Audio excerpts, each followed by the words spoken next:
Start off focusing on the head, shoulders, and your face. So your face is very, very relaxed. The only change, your shoulders look fine. They're not over rotating or anything. The biggest change, and this is again during your warm up, is working on your forward gaze. You look down too much. You can even look right.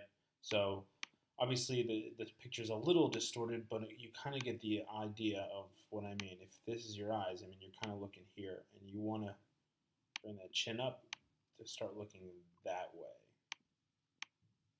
if that makes sense. All right. If we keep going, another example here. It's looking down. And need you to look essentially up. That makes sense. All right? So, keep that in mind as you're running. And here, this is kind of when we made changes. And again,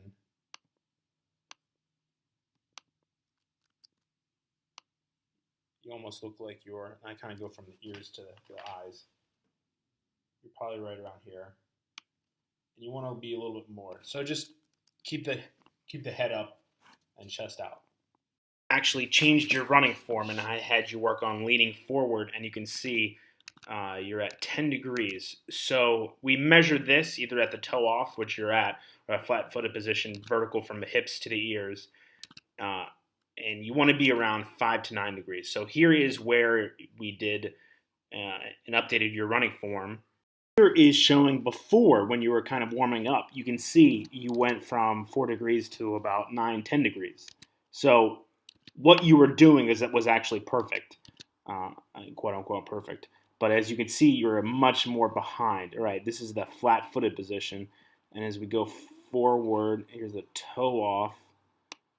Again, vertical to the ears, 3 degrees. So again, this is why a forward lean is very important. So the drive isn't up and isn't back, but is forward, which you were doing when we changed your running. At your arms, and let me draw the angle. You want to be at 70 to 90 degrees. And you clearly are good on your left side. And I believe, as we talked about this before, your left arm is the culprit. Although I was on your left arm before, but your right arm is fine. It's the left arm that kind of drops a little bit. So if we look at your change in the running form, and we draw the angle, good, even through, right? So it's a little, no, it's good. We just got to work on that left side, but that's okay.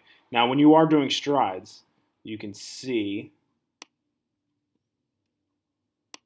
how much you want to change the arm angle. We closed it a little bit. But again, I wouldn't change this too much. It looks like you're fine. Just worry about actually swinging your left arm because it's a little bit more stiff.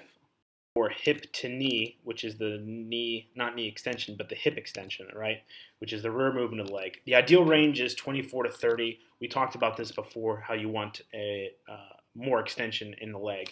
Now, I believe this footage right here was shown before I told you to stop worrying about everything else except focusing on pushing off from your hips, pushing off in the rear, right? So again, here's an example of what we did before.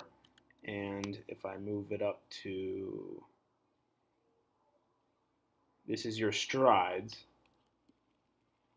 Here we go. And toe off position, right?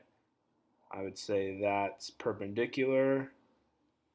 Oh, much better. The ideal range is 24 to 30. I'm fine with that, what you have there. So again, that's kind of what you want to see. Essentially, you're overstriding. So overstriding occurs again when your foot strikes the ground in front of your center of gravity. Right here, To do that, you draw a line essentially from the mid shin to your ears. You can see, right, that you're behind. If you're more forward, then you don't have that problem. So to prevent overstriding, you need to start increasing the cadence, which we talked about. And this isn't really a concern for you because